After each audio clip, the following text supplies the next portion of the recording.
All right, everybody, welcome back to another episode of our Algebra 1 virtual tutor. In this episode, we are going to look at Objective 36, which deals more closely with standard deviation. Think about what we've covered with our statistical analysis so far. In Objective 34, we talked about box and whisker plot, which was really mostly concerned with the percentage of values that were between certain values. So ultimately, the big point of box and whisker was, where does the middle 50% of the data lie?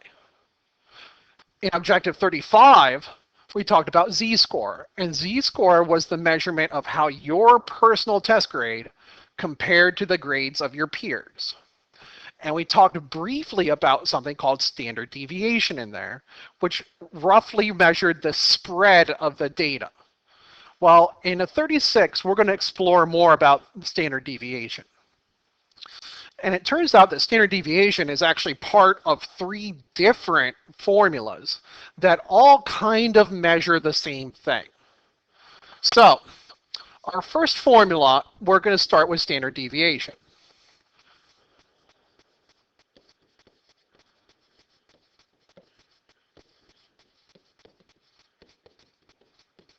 And what that does, it indicates the deviation for a group as a whole. So deviation kind of means how spread out things are, the spread of the data. Now, as we look at this formula, it is a very complex formula. But right here ends up being kind of the key to it. So we'll talk about that in a minute. But what that is each individual value subtracted from the mean. And that's what variance or variation is. How far away am I from the mean? Now, as I look at the second formula, this is actually called the mean absolute deviation. Whoops. And you can see it's almost an identical formula, except right in there, the difference from the mean, that's the same. I'm still measuring how far away from the mean I am, except in this case, I'm taking the absolute value of this data, whereas in standard deviation, I squared that data. Now, the last formula is actually something called variance, which is more directly related to standard deviation.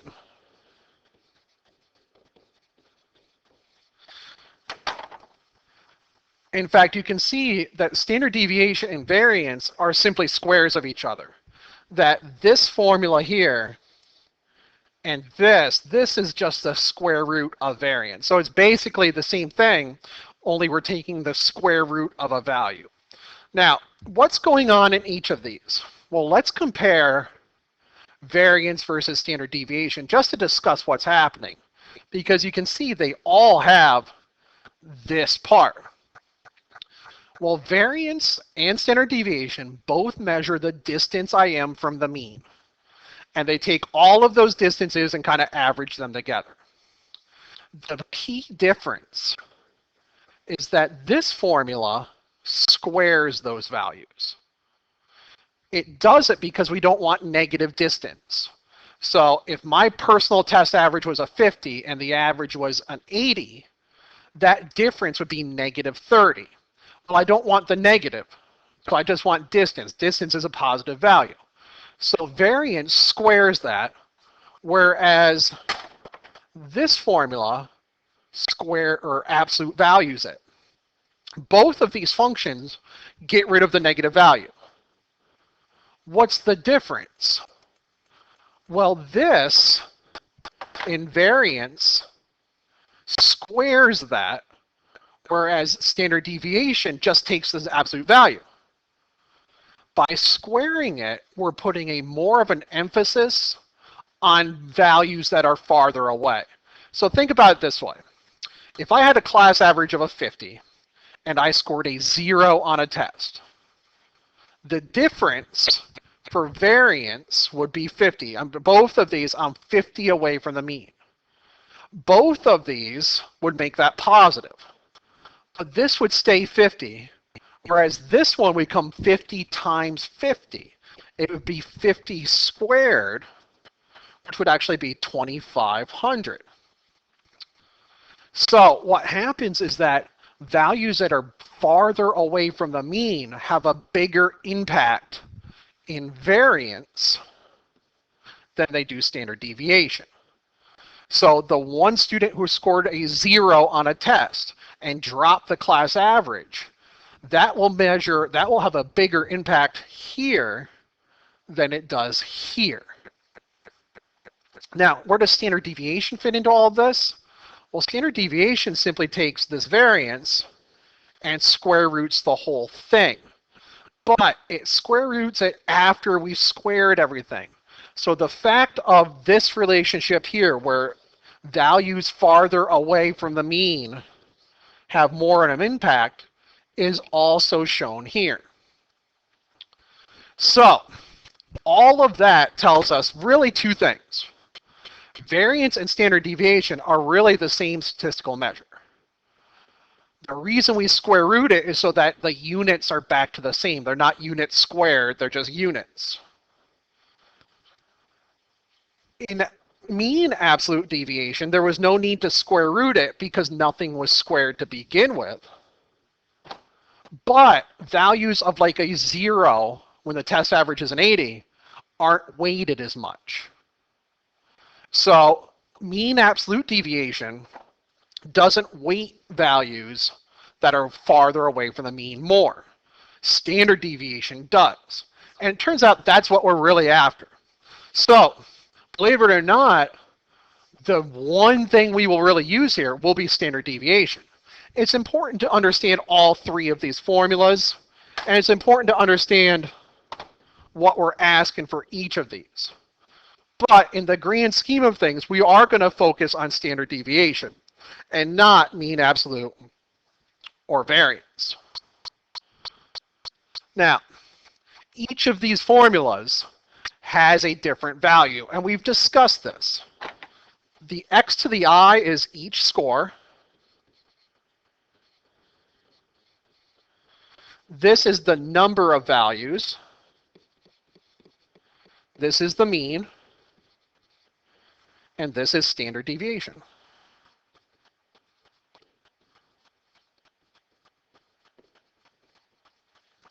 Just like with z-score, these values and this formula sheet will all be given to you. We're not asking that you know it. The point of going through this first sheet is to try to get you at least a little bit introduced to what all these formulas do.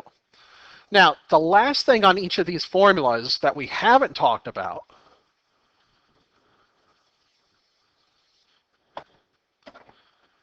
is this right here. And this is called a summation.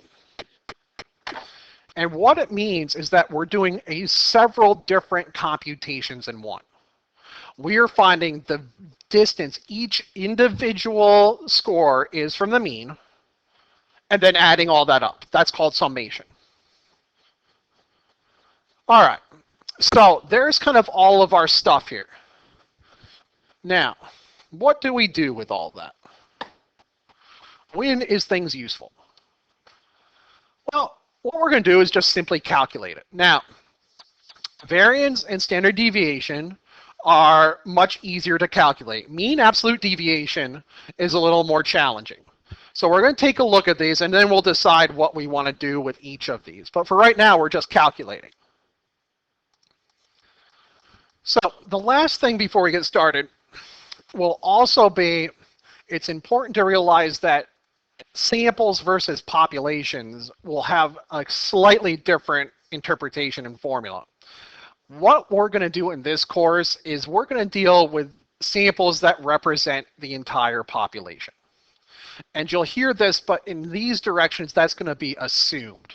And so we can assume that we're dealing with entire populations. So these data sets represent an entire population. In Algebra 2 and beyond, and even into a statistics course, will be when we deal with samples versus populations.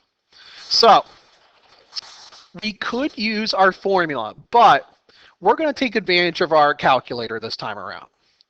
And what we're going to do we're going to see what our calculator can do. We have a statistical button.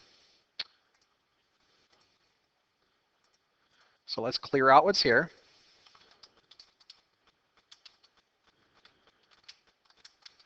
Okay. And we can go to Stat, Calculate, whoops, and one variable statistics. And you'll see that we get a bunch of information. If we remember, down here was our 5-number summary. That was for box plot. I'm going to actually just cut this first screen, and we'll deal with that. All right. So what we have here is a bunch of information. Here's our mean.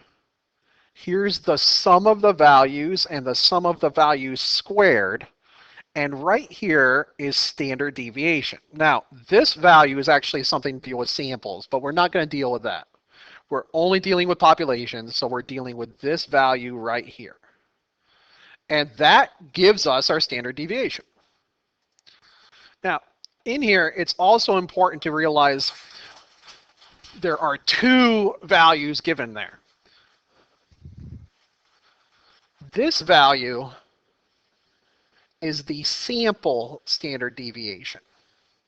That is what we are not using in this course. We are only using standard deviations for populations right here. So our answer for standard deviation is going to be 8.12. And again, you do want to round these. Now, variance is not listed on our calculator.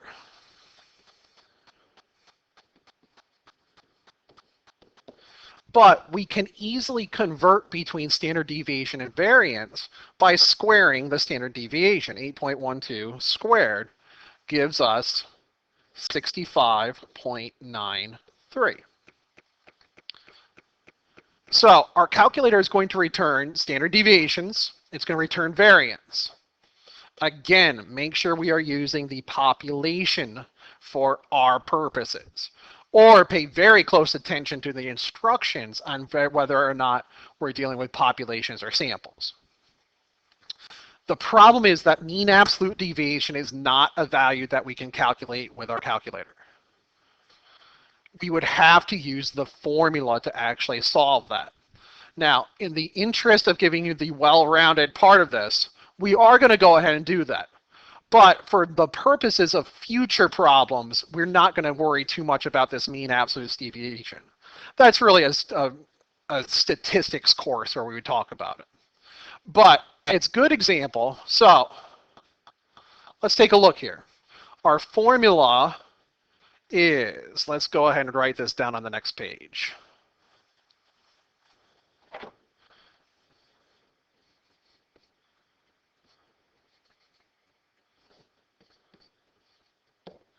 Oops.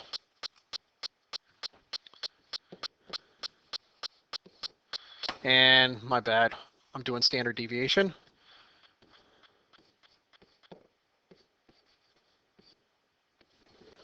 And it is over n. All right. It's not a terrible formula to use. But this top part we're going to deal with first. And what it says is we're going to start with 1. And then we're going to do 2.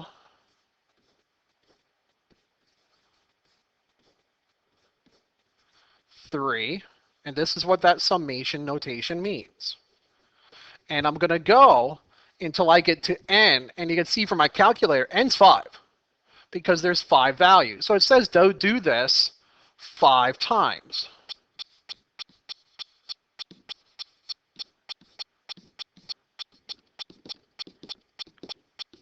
And we have to add all of those up.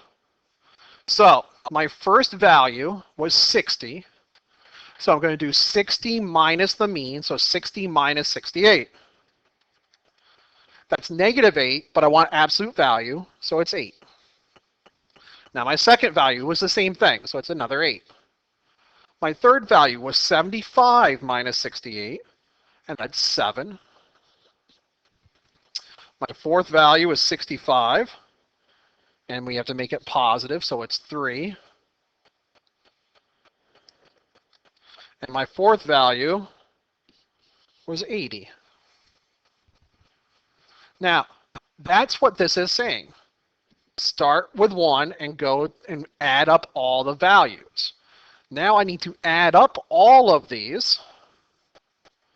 So 8 plus 8 plus 7 plus 3 plus 2, 12.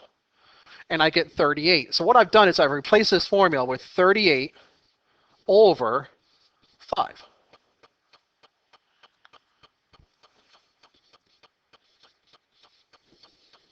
And I get 7.6. The same could have been done with the standard deviation formula. But when I did each of these right here, each of these would have been squared.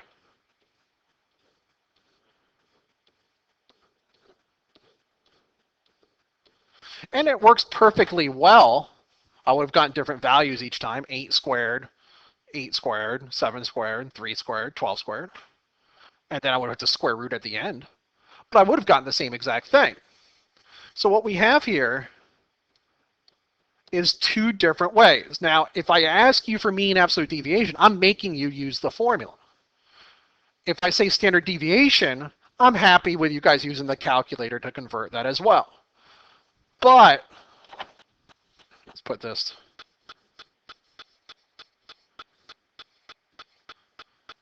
Mean absolute deviation, we have to use the formula. All right. So you have an option, though, that if you're at home or don't have one of these calculators, there's no reason you can't use the formulas for these. It's just a matter of adding up values and then putting it all together. Now, in these sections, you can see I am mostly, if not all, focused on standard deviations. So we won't worry about calculating mean absolute deviation each time. We're going to have you do standard deviation and variance and interpret that. It is the most common statistical question, and again, mean absolute deviation we'll save for a statistical class. So, find the standard deviation of this set. Now, this is a manageable set, so there's no reason we couldn't do this by hand. But in the interest of kind of saving ourselves a little bit of energy here, we can also use our calculator for these. And actually, because this one has the lowest value, let's go ahead. I'm going to make this a little smaller. Let's go ahead and do this one by hand. That way we can see what's going on, and we have an option in case you don't have a calculator at home, or maybe your calculator is broken one day.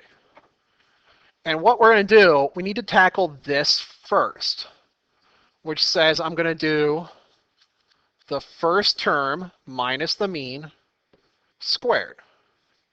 And then I'm going to do the second term minus the mean squared. And there are 7 total.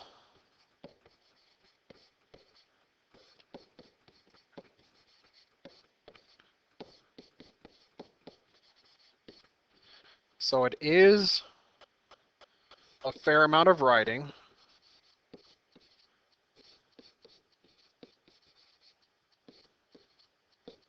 Now, I'm not going to write me plugging this in each time, but I will spell it out as I go. So the first term is 35. I do need the mean. I don't have the mean. So for our purposes, the mean is going to be, let's go ahead and write this here, 60.7. So now 35 minus 60.7, this will get pretty big.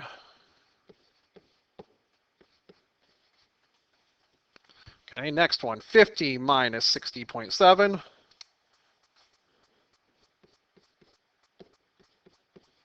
It's that.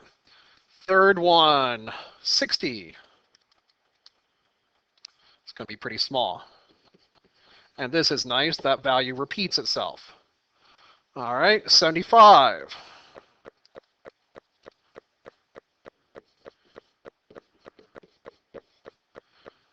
65.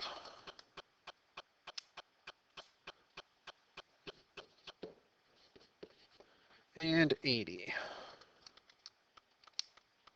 Whoops.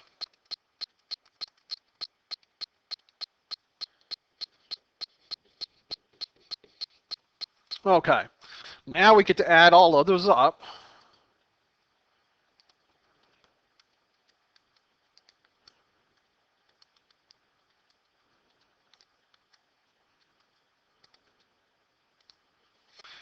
And I've now replaced this formula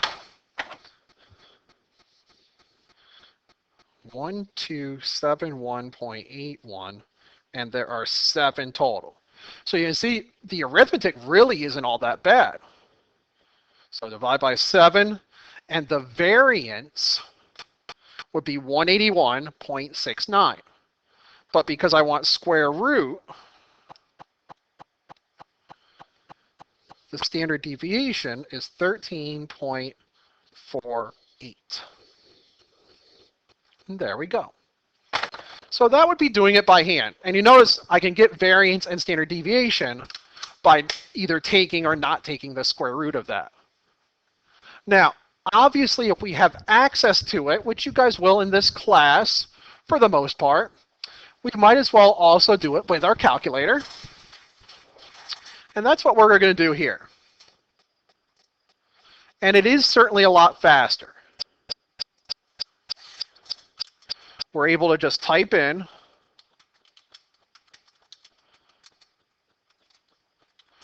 but you can see the possibility for mistakes is here too. That should have been a 45.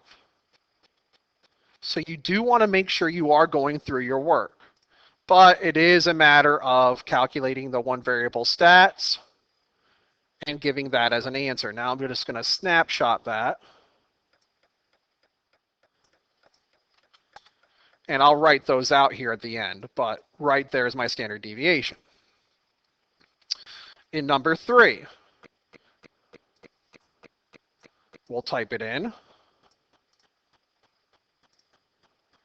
Clear out. Notice I'm highlighting L1 and hitting clear, not delete, just clear.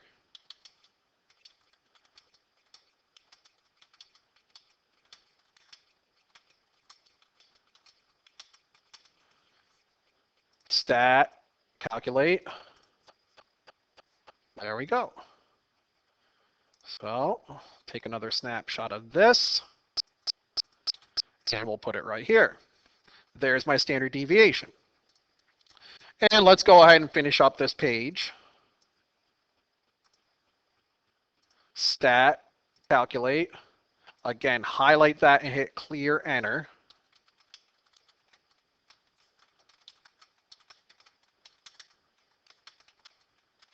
And be careful as we're entering those in. It's very easy because we're using a calculator that we aren't as careful in our work as we should be.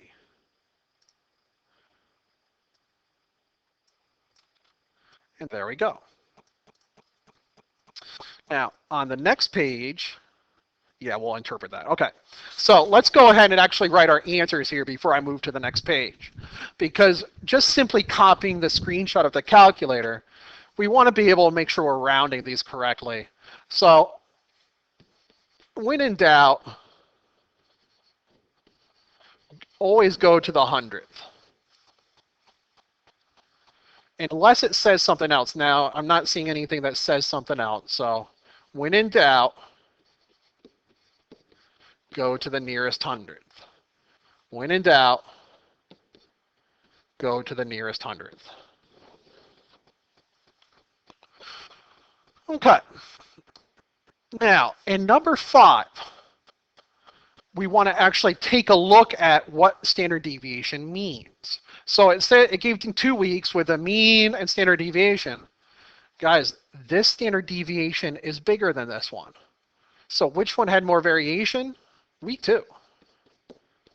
Remember, standard deviation is talking about the variation.